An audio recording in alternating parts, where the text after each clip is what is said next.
Hoje a gente termina sobre a igreja que a gente sonha, a igreja que eu sonho, lembrando que nós somos a igreja. Você pode repetir: eu sou a igreja. Vamos lá, gente, eu sou a igreja. Eu sou a igreja. Então, quando a gente fala da igreja que eu sonho, essa igreja onde eu e você juntos, nós sonhamos. E aí nós falamos dessa igreja unida, dessa igreja generosa, nós falamos dessa igreja cheia do Espírito Santo, e hoje a gente vai falar uma igreja que vive a cultura do reino de Deus, uma igreja que vive a cultura do reino de Deus. Quando a gente fala de cultura, a gente precisa entender que cultura é o conjunto de crenças, costumes, hábitos, padrões, comportamentos, jeito de ser, que diferencia um grupo de outro grupo, de um povo de outro povo. Por exemplo, se você, na cultura nossa brasileira, a gente cumprimenta com a mão, na cultura japonesa já é se curvando. Tem uma cultura, assim, para a gente, né? Para eles não é estranho, mas no Tibete, a cultura de se cumprimentar é mostrando a língua. Já pensou, gente? E aí, já pensou se no Brasil a gente começa a se cumprimentar mostrando a língua? Fica meio estranho. Já pensou se lá na cultura japonesa a gente se cumprimentar pegando na mão, abraçando, as pessoas vão estranhar. Cada pessoa, cada cultura está em um determinado povo. Quando a gente fala de cultura do reino de Deus, são costumes, são crenças, são hábitos, são princípios que a gente não abre mão. E aí algo importante da cultura é que, se a gente quer transformar uma sociedade é transformada justamente em transformar a cultura daquela sociedade. Se a gente quer transformar o Brasil, ou seja, não é a cultura japonesa que vai vir para o Brasil, ou outras culturas, é a gente transformar hábitos e culturas do brasileiro. Faz sentido para você, gente? Não, 5 pessoas. Faz sentido para você? Então, quando a gente fala de mudar a cultura do Brasil, e aí mudar a gente, mudar a sociedade, só faz sentido se tiver a cultura do reino de Deus. Então é a cultura do reino de Deus que transforma uma sociedade. E aí, sendo mais explícito ainda, não é a cultura americana que vai transformar o Brasil. Eu não vou conseguir transformar os Estados Unidos trazendo a cultura brasileira, e aí eu poderia dar vários exemplos. A gente só vai transformar a sociedade se essa sociedade tiver a cultura do reino de Deus. Quando a gente fala de uma igreja que sonha, nós estamos falando de uma igreja que tem a cultura do reino de Deus. Quando a gente fala de uma igreja, nós estamos falando de cultura do reino de Deus. Por exemplo, uma igreja que eu sonho, uma igreja que vive a cultura do reino de Deus. E nós temos cultura do reino de Deus. A cultura de amar e servir pessoas. É uma cultura do reino de Deus que fazemos questão, e de forma intencional, proposital, a gente ensina, quer viver essa cultura de amar e servir pessoas. A cultura de viver em comunhão. E nós exercemos isso de relacionamentos saudáveis através dos grupos de crescimento. Por que nós temos um grupo de crescimento? Porque tem um porquê por trás. E por quê? Porque na cultura do reino de Deus, pessoas são transformadas quando pessoas têm relacionamento com outras pessoas. Na cultura do reino de Deus, nós temos a cultura da generosidade. Na cultura do reino de Deus, nós temos a cultura de fazer com que Jesus seja conhecido. Por isso nós temos a cultura de que aqui sempre cabe mais um, sempre cabe mais uma pessoa. Então, quando a gente fala de sonhar com uma igreja que tem a cultura do reino de Deus, eu e você, a gente entender que se nós queremos transformar essa sociedade, nós precisamos sonhar com essa igreja. E diga mais uma vez, me permita a repetição, diga assim: eu sou a igreja. Vamos lá, gente, eu sou a igreja. quando eu e você, como igreja, a gente começar a sonhar com algo importante que transforma a sociedade. E aí eu quero falar sobre 3 coisas, 3 hábitos, ou 3 costumes, 2 princípios, 3 riquezas que nós como igreja precisamos sonhar e precisamos viver. Primeiro, a cultura de valorizar o que é eterno. Somos uma igreja que valoriza a cultura de valorizar o que é eterno. Colossenses capítulo 3, versos 1 e 2. Colossenses 3, versos 1 e 2, diz assim: portanto, já que vocês ressuscitaram com Cristo, procurem as coisas que são lá do alto, ou seja, procure as coisas que são eternas, onde Cristo está sentado à direita de Deus. Mantenham o pensamento nas coisas do alto, eternas, e não nas coisas terrenas, ou seja, nas coisas passageiras. Se tem algo que é inegociável aqui na nossa igreja, é a gente entender que quando nós nos reunimos para a gente crescer nas coisas eternas. E gente, eternidade não é um ponto que começa após a morte. Eternidade não é algo que nós vamos ter mais ali depois. Eternidade, por favor, quando nós falamos biblicamente, quando nós falamos sobre reino de Deus, não é uma definição por si só, não é algo que se estende por muito tempo. Eternidade é um estilo de vida.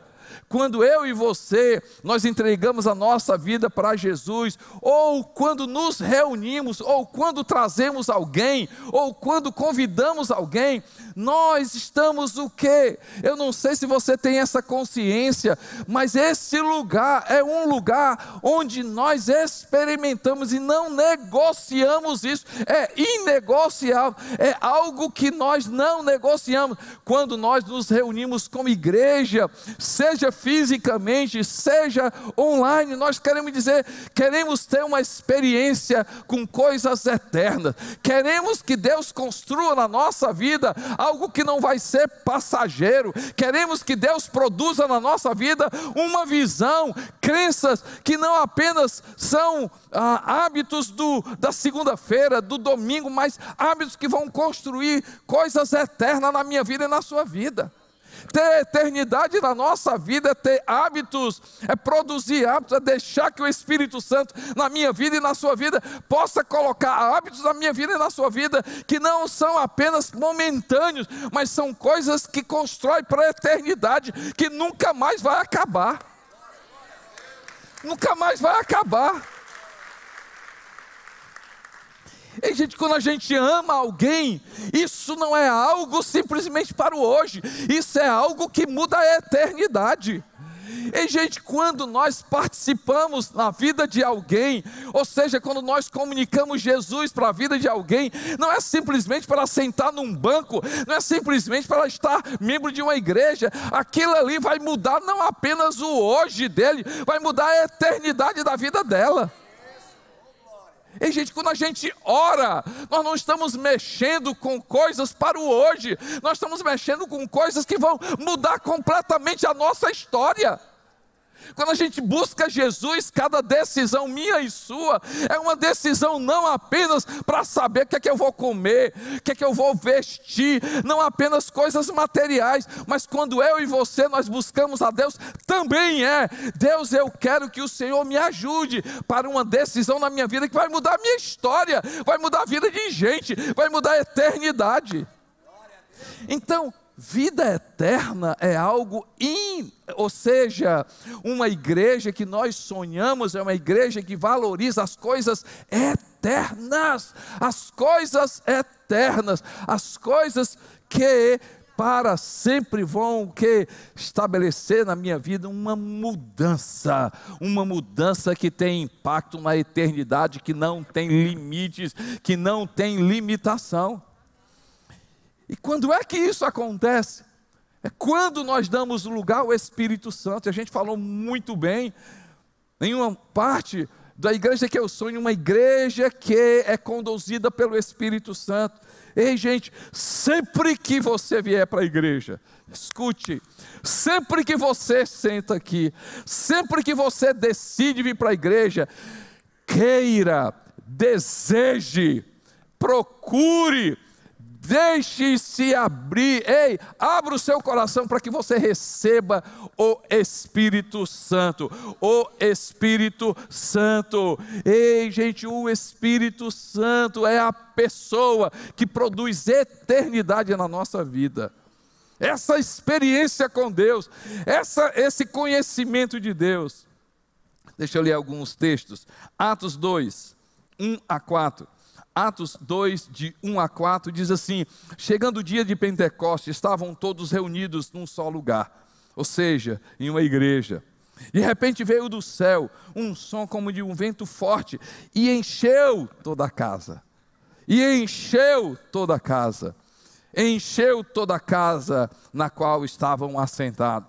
Eu oro para que cada dia que a gente vier aqui, cada reunião, cada situação que a gente esteja como igreja, venha o Espírito Santo e enche a sua vida. E aí diz: e viram o que parecia línguas de fogo que se separaram e pousaram sobre cada um deles. Todos ficaram cheios do Espírito Santo e começaram a falar noutras línguas conforme o Espírito os capacitava. Todos ficaram cheios do Espírito Santo. Todos ficaram cheios do Espírito Santo. Todos ficaram cheios do Espírito Santo. Todos ficaram cheios do Espírito Santo enquanto estavam reunidos. Deixa eu ler outro texto assim, interessante. Atos 4, 23 e 24. Atos 4, 23 e 24 e 31. Quando foram soltos, Pedro e João voltaram para os seus companheiros e contaram tudo que os chefes dos sacerdotes, os líderes religiosos lhes tinham dito. Ouvindo isso, levantaram juntos a sua voz, dizendo: ó soberano, tu fizeste os céus, a terra, o mar e tudo que neles há. Depois de orarem, tremeu o lugar em que estavam reunidos. Todos ficaram cheios do Espírito Santo. Todos ficaram cheios do Espírito Santo. Todos ficaram e anunciavam corajosamente a palavra de Deus. Meu irmão, deixa eu ler, por favor, mais um texto. Atos 16, 25 e 26. Atos 16, 25 e 26. Por volta da meia-noite, Paulo e Silas estavam orando e cantando hinos a Deus. Os outros presos os ouviam. De repente, houve um terremoto tão violento que os alicerces da prisão foram abalados. E imediatamente todas as portas se abriram e as correntes de todos se soltaram.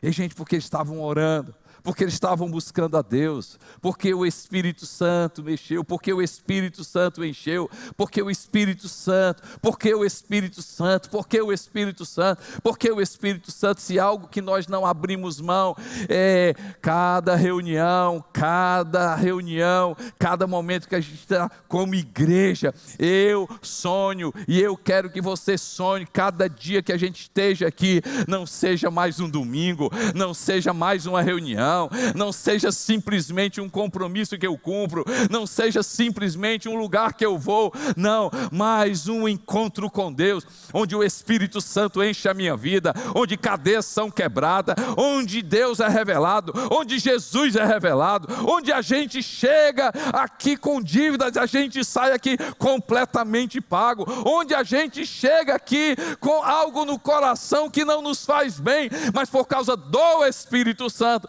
por causa do Espírito Santo, por causa do Espírito, algo eterno acontece, algo que não é material acontece, algo que não é físico acontece na minha vida e na sua vida. A gente começa a se alegrar, a gente começa a sonhar, a gente começa a ter esperança, a gente não tem mais limitação por causa do amanhã, a gente tem a certeza do nosso futuro, a gente não tem medo do que vai acontecer mais tarde, porque a gente tem a segurança de que algo eterno na minha e na sua vida aconteceu. E se o eterno, é como diz o Brian Houston, quando o eterno toca o interno, o externo se modifica. Você pode dar glória a Deus, gente? Você pode dar glória a Deus? Não abrimos mão da cultura de valorizar do eterno. Não abrimos mão. E aí eu repito novamente, Brian Houston, o líder, o pastor sênior da Hillsong, diz: quando o eterno toca o interno, o externo se transforma. Cultura de valorizar o eterno, a cultura da presença de Deus, a cultura do Espírito Santo, a cultura de valorizar Deus, de ter uma experiência com Deus, de estar com Deus, de querer conhecer Deus. Segundo, a cultura de enxergar o ser humano, a cultura de enxergar o ser humano. Só faz sentido como igreja, e eu sonho essa igreja onde cada vez mais a gente enxerga vidas, a gente enxerga pessoas, a gente se preocupa com pessoas, a gente ama pessoas, a gente valoriza pessoas, a gente traz pessoas e atrai pessoas. Cultura de enxergar o ser humano. Lucas capítulo 19, versos 1 a 6, diz o seguinte, fala lá sobre Jesus e enxergou Zaqueu. Jesus entrou em Jericó e atravessava a cidade. Havia ali um homem rico chamado Zaqueu, chefe dos publicanos. Ele queria ver quem era Jesus, mas sendo ele de pequena estatura, não o conseguia por causa da multidão. Assim correu adiante e subiu numa figueira brava para vê-lo, pois Jesus ia passar por ali. Quando Jesus chegou àquele lugar, olhou para cima e lhe disse: Zaqueu, desça depressa, quero ficar em sua casa hoje. Então ele desceu rapidamente e o recebeu com alegria. Jesus olhou para cima. Não é tremendo, gente, saber que na cultura do reino de Deus, o nosso Senhor, Ele enxerga a gente? Ele enxergou a minha vida, enxergou a sua vida. Ele enxergou a minha história, enxergou a sua história. Ele não apenas enxergou, mas como nós falamos no domingo passado, Ele viu, Ele se compadeceu e Ele agiu, porque Deus amou o mundo. Porque Deus amou, primeiro Ele viu e Ele quê? Ele amou, Ele sentiu, e Ele agiu. Ok, tem muitas coisas na nossa vida que a gente não é simplesmente nesse processo de ver, sentir e agir. Tem muitas coisas que a gente age, depois a gente pensa. Ei, gente, mas vamos aqui, nesse processo, ver, sentir e agir. Na cultura do reino de Deus, a gente enxerga a gente faz questão de enxergar a gente.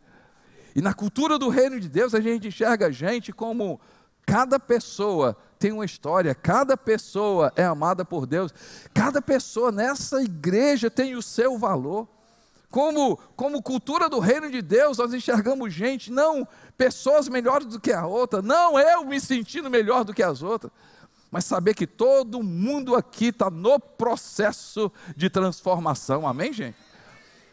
Eu sei que eu já disse isso várias vezes. Se você chega na nossa igreja, na sua casa, ou se você é visitante, de repente você cruza com alguém que não é aquela pessoa que a sociedade diz para estar num lugar desse. Exemplo, você chega aqui e se encontra com uma pessoa, meu Deus do céu, fulano está aqui, Não é possível que fulano está aqui. Com essa vida, essa pessoa aí, como é que pode estar aqui? Nós falamos assim: ei, por favor, me desculpe, nos desculpe pelo incômodo. E aí, antes de terminar, sabe aquelas placas que a gente encontra geralmente nas ruas ou em alguns lugares, assim: desculpe o transtorno, estamos em obras. Da mesma forma, se você se encontrar com alguém aqui que não é tão perfeito, que não é uma pessoa que a sociedade diz para estar aqui, ei, a gente não vai pela sociedade, a gente vai pela palavra de Deus. Se essa pessoa está aqui, a gente diz assim: ei, me desculpe o transtorno. Todos nós estamos o quê? Estamos em obra. Estamos em obra. Pode ser que aquela área daquela pessoa não seja igual a que eu estou vivenciando, pode ser que eu esteja melhor naquela área, mas tem áreas da minha vida que eu estou em obra, mas eu vejo uma igreja onde nós somos canais de quê? De facilitar as pessoas conhecerem Jesus. Eu sonho com uma igreja onde Jesus, o próprio Jesus, ele olhou para Zaqueu. Não era uma pessoa, entre aspas aqui, que a sociedade dizia assim: esse cara, como é que pode Jesus conversar com ele, Jesus entrar na casa dele? Mas Jesus foi lá com um propósito, Jesus teve intenção, sim, Jesus foi lá porque ele era a mensagem. Ei, gente, eu sonho com uma igreja que a gente vai amar as pessoas, nós não vamos julgar as pessoas, nós não vamos apontar para as pessoas, seja qual for o histórico dessa pessoa, seja qual for o que ela esteja fazendo, nós vamos amar e confiar que, como no primeiro a gente falou, nós vamos confiar que é o Espírito Santo que vai tocar, que é o Espírito Santo que vai falar, que é o Espírito Santo, que é o Espírito Santo, que é o Espírito Santo. Ah, pastor, eu entrei na igreja, eu vi uma pessoa assim, eu vi uma pessoa daquele jeito, eu vi uma pessoa daquele, eu sei que faz aqui, eu sei que ela faz aqui, eu sei, eu não quero saber o que é que ela faz, eu quero saber o que é que ela vai ser. Ela é escolhida, ela é amada, ela é filha. E a gente vai começar a ver as pessoas como Jesus vê no futuro. E a gente precisa começar a enxergar as pessoas e dizer para elas hoje o que elas serão amanhã. Você é filho, você é herdeiro, toda sorte de bênção está sobre a sua vida. Você em Cristo Jesus, assentado com Ele, amado por Ele. Deus é por você, Deus não é contra você. Eu vejo você perdoado, eu vejo você santo, eu vejo você vivendo a identidade que Jesus trouxe para a sua vida. Você tem toda sorte de bênção sobre a sua vida, você é abençoado, você é santo, escolhido, Deus te trouxe a vida, você tem Deus como Pai. Eu vejo uma igreja que valoriza o eterno, eu vejo uma igreja que enxerga gente como gente. Eu vejo uma igreja cuja cultura, a cultura de valorizar o que é eterno, a cultura de enxergar o ser humano, a cultura de ser igreja, Ei, gente, não abrimos mão de ser igreja. A gente tem repetido isso bastante. Não abrimos mão de ser igreja. Não somos um clube para entretenimento. Não somos uma reunião motivacional. Você não vem aqui para escutar palavras ou palestras de motivação. E embora tem livros maravilhosos sobre isso, embora isso seja algo que tem o seu valor. Ei, gente, mas quando a gente fala de igreja, a gente está falando de palavra de Deus. Nós estamos falando de algo muito mais do que uma tese. Não é sobre uma tese que nós defendemos, não é uma história que nós defendemos. Nós temos o prazer de ser igreja de Jesus Cristo. Nós queremos ser igreja, nós queremos ter jeito de igreja, nós queremos ter cheiro de igreja, nós queremos ser conhecido como igreja, nós queremos que as pessoas procurem ou no Google ou qualquer a mídia ou qualquer ferramenta de procura. Eu quero saber onde tem uma igreja e encontre comunidade cristã videira. Mas eu pensava que era uma reunião. Não, é igreja. Nós queremos ser igreja. Não temos vergonha de ser igreja. Não temos vergonha de dizer que temos uma igreja. Não temos vergonha de dizer que amamos uma igreja. Não temos vergonha de dizer que contribuímos com a igreja. Não temos vergonha, por quê? Porque pela igreja, Efésios capítulo 3, versículo 10 diz: pela igreja a multiforme sabedoria de Deus será conhecida. Pela igreja a multiforme sabedoria de Deus será conhecida. Efésios 3:10, coloca aí, Efésios 3:10, não é uma minha palavra, é o que está escrito, a intenção dessa graça, Efésios 3:10, a intenção dessa graça era que agora, mediante a igreja, a multiforme sabedoria de Deus se torne conhecida dos poderes e autoridade nas regiões celestiais. Eu amo esse texto, Efésios 1:22, 23. Efésios 1:22, 23. Diz assim: Deus colocou todas as coisas debaixo dos seus pés e o designou cabeça de todas as coisas para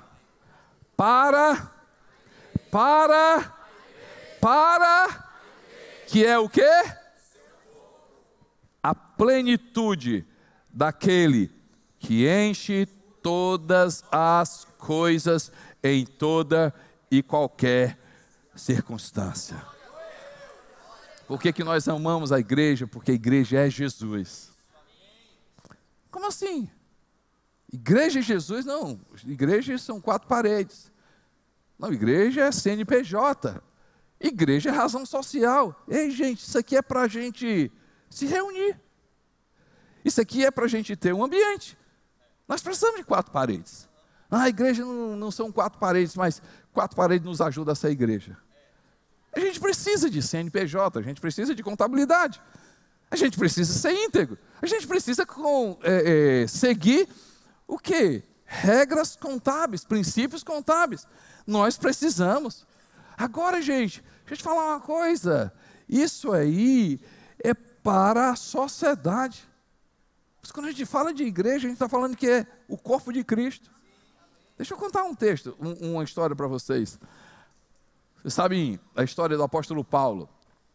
Ele, antes de mudar o nome, ser conhecido como Paulo, ele estava no caminho do Damasco, perseguindo a igreja. E naquele momento que ele estava indo no caminho de Damasco, o livro de Atos, o escritor de Atos escreve que ele faz o quê? Ele tem uma visão, e eu escuto uma voz. E a voz dizia: Paulo, Paulo, por que você me persegue? Saulo, Saulo, por que você me persegue? Jesus dizendo assim: Saulo, por que você me persegue? E ele estava perseguindo quem, gente? Ele estava perseguindo quem? E Jesus diz assim: por que você me persegue? Você está perseguindo a mim, Saulo. Por isso, na nossa cultura, nós não falamos mal de igreja. Por isso, na nossa cultura, nós não falamos mal de pastores. Por isso, na nossa igreja, a gente respeita a igreja. Podemos não concordar com algumas coisas, mas jamais iremos falar da igreja. Jamais iremos falar. Por quê? Porque a igreja é Jesus Cristo. A igreja é Jesus. Por que contribuímos na igreja? Porque ao contribuir na igreja, nós estamos contribuindo com Deus. Nós estamos contribuindo com Jesus. Porque nós amamos igreja. Porque nós falamos de igreja. Porque nós oramos igreja. Porque é algo impressionante. Eu costumo dizer que depois da criação do homem foi a maior ideia de Deus ter criado e ter formado a igreja. Na igreja a gente cresce, na igreja a gente floresce, na igreja, a igreja não é o caminho, mas quando se afasta da igreja, a gente se afasta, começa a se afastar do verdadeiro caminho que é Jesus.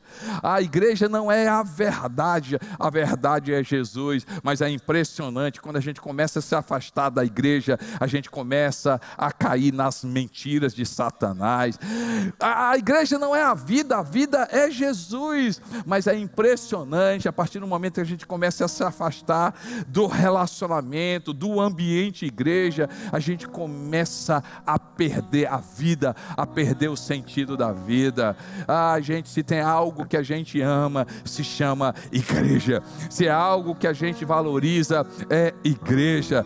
Eu e a Neném, e aqui não apenas eu e a Neném, mas tantas pessoas são como a gente. Mas eu quero falar entre a gente toma café, fala de igreja, a gente almoça falando de igreja, a gente janta falando de igreja, a gente vai dormir orando pela igreja, e quando a gente discute é por causa da igreja também. Mas coisa boa, se chama igreja. Igreja, a igreja, a igreja. E Jesus fala sobre a igreja: eu mesmo edificarei a minha igreja, e as portas do inferno não prevalecerão contra ela. E o que a gente ligar na igreja será ligado no céu.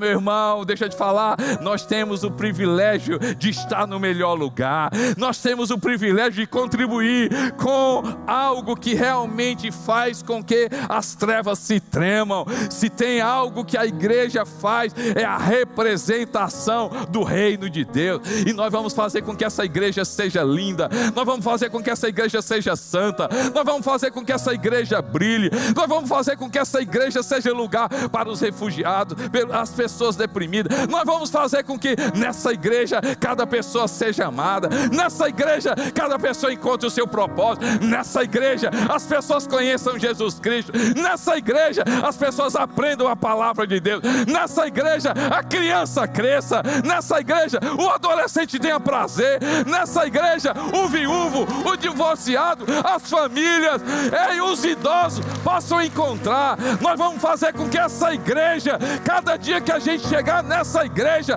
a gente tenha experiências maravilhosas com Deus, a gente possa sonhar com essa igreja, a gente possa celebrar nessa igreja. E eu quero que você se levante.